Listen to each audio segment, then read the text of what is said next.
Meleki vas ne pozivaju, kao što se pozivaju oni koji hoće za svaku da jedu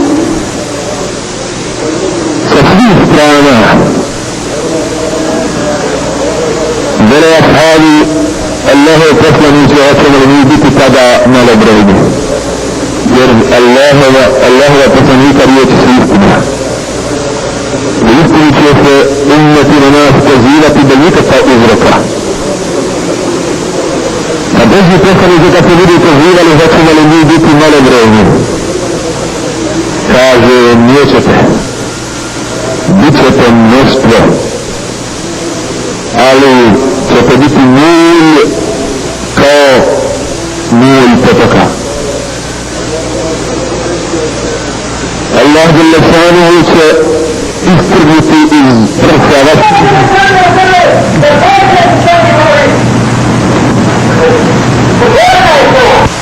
Ima muslimanima. A i vaša srca će izbaciti slabost. A kakva će to biti slabost Allahov poslaniče? Kakva će to biti slabost u našim srcima?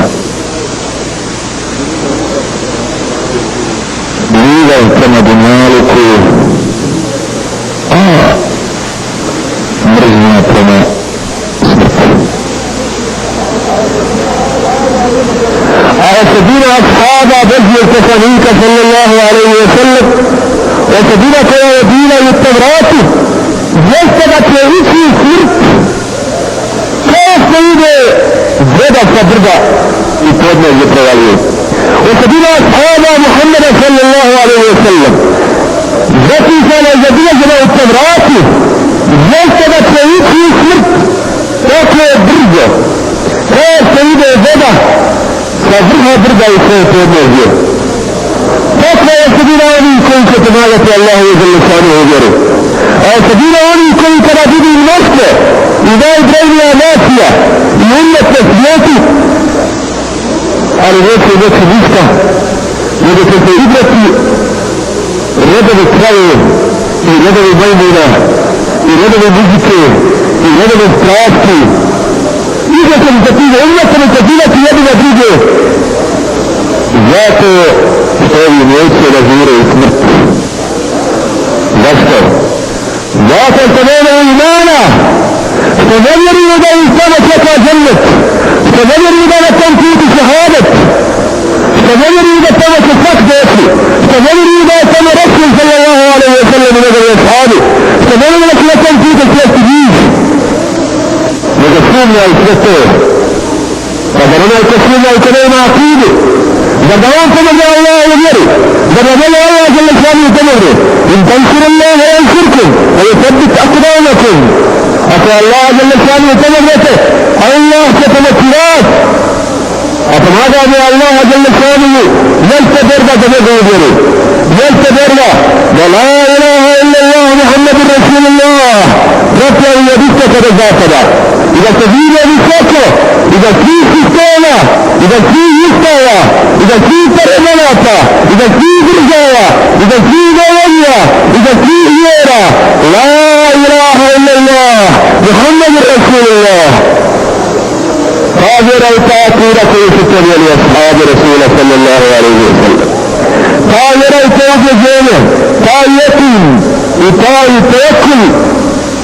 Kada dolazi Rubej ibn Amir, taj pomeniti ashab Božjeg poslanika, i ide u Perziju, ide u Rustemu, stare Perzije, silniku, i da se klanaju njegovi predstavljeni, dolazi mu i ulazi sa svojim konjem pravo pod njegove prijeste. Unutra, kad je šta to je uvelo, istinja se, ulazi u stakav. A on mu pokazuje pismo Rasula sallallahu alaihi wa sallam. I kaže,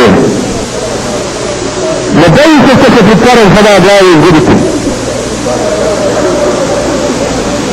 Ne gleda što je on došao na konju, a ako tvrdi kod cara koje keramiki, svi se klanjaju.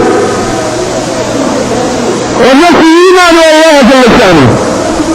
Jer znamo da je Allah Đelešanu zadužio risalom, poslanstvom, i da je Allah poslanik poslao da je upozori svjetove na akidu, na tevhid, na islam, na predanje Allahu Đelešanu, uzimamo Allaha Đelešanu za tvorba, za Boga, za svim tevhidima, a ostavljamo oni koji se mimo njega obožavaju.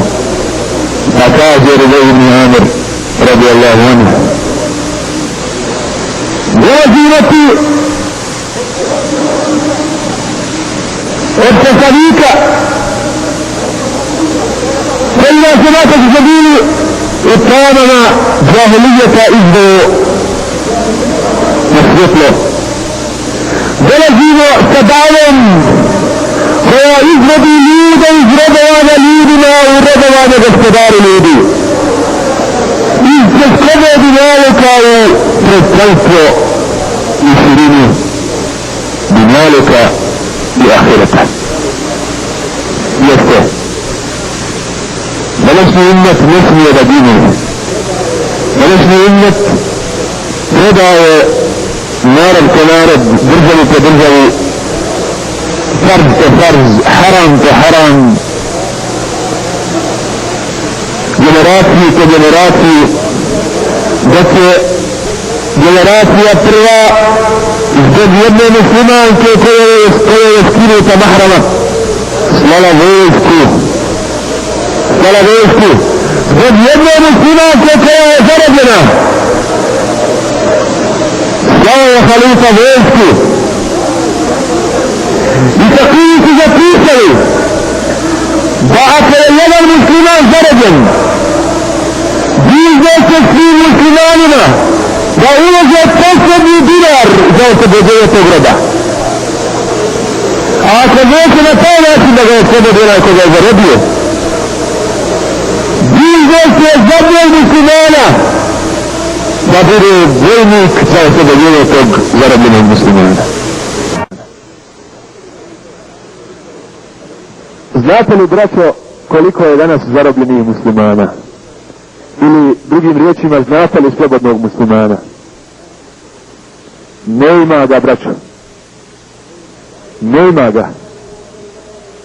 Kaže Resul sallallahu alaihi wa sallam, Allah će iz srca vašeg neprijatelja odstraniti strah od vas. I pogledajte kako nas je napao Srbin hrabro. Jel nas se bojao i on postao? Nije. Pogledajte kako nam je ustaša spetkario svojim punktovima i svojim linijama i svojim havom. Znate li, braćo, da je s prva rata 70% muslimana bilo u HV-u? Znate li da je naši budala leglo kod Hrvatsku koliko hoćete? Znate li da su sve naše grudi i naše kosti u Posavini?